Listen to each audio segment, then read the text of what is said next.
नमस्कार शिक्षक मित्रांनो, शैक्षणिक माहिती मिळविण्यासाठी आपल्या प्रहार न्यूज या यूट्यूब चॅनलला लाईक आणि सबस्क्राईब करायला विसरू नका। म्हणजे अमरावती विभागातील अंशतः अनुदानित शिक्षक शिक्षकेतर बंधू आणि भगिनींनो नमस्कार।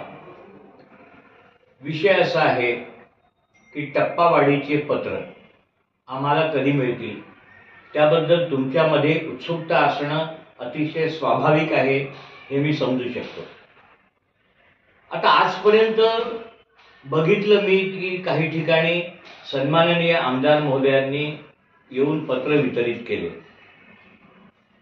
त्यांच्या हाताने पत्र वितरित झाले याचा मला काही प्रॉब्लेम नव्हता, पण कुठल्याही राजकीय व्यक्तीच्या हस्ते आता शिक्षक मतदारसंघाच्या निवडणुका जवळपास जाहीर झाल्या आहेत, ते होऊ नये म्हणून सगळेच लोक प्रयत्नशील होते। काही लोकांनी आयुक्तांकडे तशी तक्रार केली, त्यात मी पण होतो।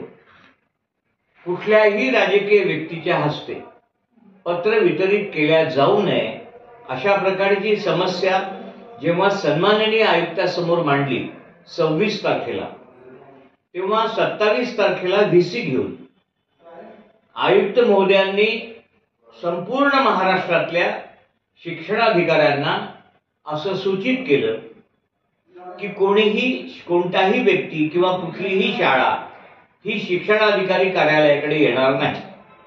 शिक्षणाधिकाऱ्यांनी टप्पावाढीचे पत्र शाळेच्या ईमेलवर पाठवायचे आहे। यातून दोन गोष्टी घडल्या, एक, तुम्हाला शिक्षणाधिकाऱ्याकडे जायचं नाही, दोन, तुमच्या ईमेलवर टप्पावाढीचं पत्र येईल। आता मला एक सांगा, टप्पावाढीचा निधी कधी येणार असे सारखे मला फोन येत आहेत। सप्टेंबर पेड इन ऑक्टोबरचे बिल गेलेले आहेत, ऑक्टोबर पेड इन नोव्हेंबर मध्येच टप्पावाढ मिळेल अशी शक्यता आहे। ऑक्टोबर महिन्याच्या पहिल्या आठवड्यात निधी पाठवण्याचा पूर्ण प्रयत्न करतो आहे, नव्हे तो पाठवणारच आहे। मग आता स्थिती काय? आज जर टप्पावाढीचं पत्र आपण घेतलं, फायदा काय त्याचा? आपलं बिल तर नोव्हेंबर मध्येच जाणार आहे, त्यामुळे टप्पावाढ पत्र घेण्याची घाई करू नका। मी असं ऐकलं की अकोल्यामध्ये कलेकरता 5,000, सायन्स करता 10,000 किंवा अजून कोणत्या इतर जिल्ह्यामध्ये असे रेट ठरले आहेत, ते सुरू आहे। हे रेट का ठरतात? तुम्ही जातात म्हणून रेट ठरतात। तुम्ही घरीच राहा, तुमच्या ईमेलवर पत्र यांना पाठवणं भाग आहे। तुम्ही फक्त एक काम करा, तुम्ही जी फाईल दिली आहे त्या फाईलला तुम्ही कोणते कोणते कागद जोडले त्याचा एक अनुक्रमणिका तयार करा आणि हे कागद प्राप्त झाले अशी शिक्षणाधिकारी कार्यालयाची स्वाक्षरी ठप्पा त्या कागदावर घ्या, म्हणजे तुमचा कोणताही कागद गायब होणार नाही आणि तुम्हाला ईमेलवर पत्र पाठवणं यांना भाग पडेल।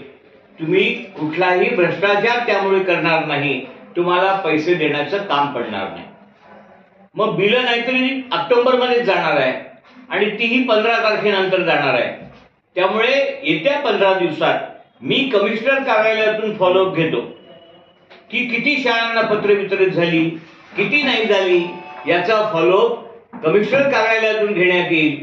यांच्यावर इतकं प्रेशर निर्माण करेल की ती पत्र किती वितरित झाली आणि किती नाही याचा आढावा यांना दररोज द्यावा लागेल। त्यामुळे तुम्ही शिक्षणाधिकारी कार्यालयात मुळीच जाऊ नका, तुमच्या ईमेलवर पत्राची वाट पहा। तुर्तास एवढेच, तुम्ही फक्त पाठीवर हात ठेवून लढ म्हणा, मी लढतोय। धन्यवाद। नमस्कार शिक्षक मित्रांनो, शैक्षणिक माहिती मिळविण्यासाठी आपल्या प्रहार न्यूज या यूट्यूब चॅनलला लाईक आणि सबस्क्राईब करायला विसरू नका।